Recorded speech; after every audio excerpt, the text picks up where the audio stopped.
வலக்கராய் குச்சியில் உள்ள பள்ளிக்கு வெளியே கருப்பு உடையுடன் முகக்கவரி அணிந்த அடையாளம் தெரியாத ஒருவன் 4ஆம் வகுப்பு படிக்கும் மாணவியை அணுகும் வீடியோ வைரலானதை தொடர்ந்து போலீசார் அங்கு கண்காணிப்பு மற்றும் ரோந்து பணியை தீவிரப்படுத்தியுள்ளனர்.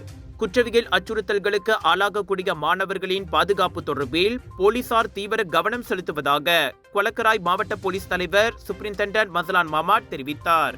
இந்த சம்பவத்தை தொடர்ந்து பள்ளி பகுதியில் குறிப்பாக பள்ளி அமர்வு முடியும் போது ரோந்து பணிகளை அதிகரிக்க சம்பந்தப்பட்ட காவல்துறை தலைவர்களுக்கு அறிவுறுத்தப்பட்டுள்ளது.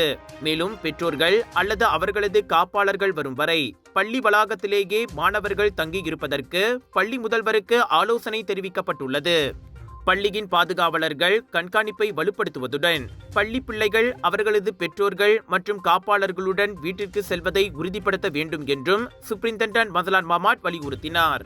இதனிடையே நேற்று பள்ளிக்கு வெளியே அடையாளம் தெரியாத ஆடவன் ஒருவன் நெருங்கியதை கூறும் 4ஆம் வகுப்பு மாணவியின் வீடியோவும் வைரலாகியது. தன்னை அழைத்து வரும்படி தனது தந்தை கூறியதாக அந்த நபர் கூறியதாகவும் இதனை உறுதிப்படுத்துவதற்காக அந்த நபரிடம் தனது தந்தையின் பெயரை கூறும்படி கேட்டபோது அதற்கான பதிலை அந்நபரால் தெரிவிக்க முடியவில்லை என்றும் அச்சிறுமி கூறினார். டாக்டர் அப்பாராவ் சன்னாசையின் தி ரப்பர் எஸ்டேட் பாய், பால்வெட்டியின் மகன், பல்கலைக்கழக விரிவுரையாளரான சுயசரிதை. இவரின் மகள் டாக்டர் நிஷாந்தி அப்பாராவ் கைவண்ணத்தில் உருவான டிவினிட்டி இன் டைவர்சிட்டி 108 இந்து தெய்வங்களின் சுருக்க கதை. தந்தை மகள் படித்திருக்கும் இந்த சிறப்புமிகு நூல்களை உடனே வாங்கி படியுங்கள்.